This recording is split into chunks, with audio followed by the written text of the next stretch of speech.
बिस्मिल्लाहिर्रहमानिर्रहीम। एक खातून कि जो अपनी ज़िंदगी से परेशान और अफसरदा थी, उसने सोचा कि मैं इस परेशानी को दूर कैसे करूं और इसका राह हल क्या है। इसी गर्ज से वो डॉक्टर के पास गई और कहने लगी कि नहीं मालूम कि मैं क्यों परेशान और अफसरदा हूँ और ख़ुद को बदकिस्मत और बदबख्त तस्वुर करती हूँ। मुझे कोई ऐसा नुस्खा लिख दे जिससे मेरी परेशानी और अफसरदगी दूर हो जाए।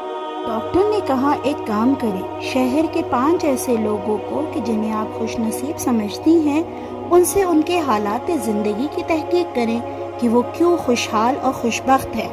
वो खातून परेशानी की हालत में वहाँ से चली जाती है और कुछ दिन के बाद डॉक्टर के पास वापस आती है, लेकिन इस बार वो अफसरदा न थी। वो डॉक्टर से आकर कहती है, डॉक्टर साहब, उन 5 लोगों की खोज में मैंने 50 लोगों की हालत ज़िंदगी की तहकीक की और जब उनके हालात को सुना तब मुझे एहसास हुआ कि मैं उन सबसे ज़्यादा खुशहाल और खुशबख्त हूँ। डॉक्टर ने कहा, बेशक खुशनसीबी अपनी ज़िंदगी से राज़ी रहना और शुक्रगुजारी से ही हासिल हो सकती है, न कि अफसोस से।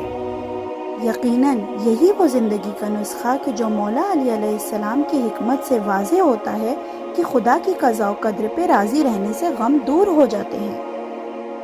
उम्मीद करती हूँ आपको आज की ये वीडियो अच्छी लगी होगी। अगर आपको हमारी वीडियो अच्छी लगी है तो वीडियो को लाइक करें और मज़ीद इस तरह की वीडियो देखने के लिए हमारे चैनल को सब्सक्राइब करें। मिलते हैं नेक्स्ट वीडियो में, इजाज़त दीजिए, खुदा हाफ़िज़।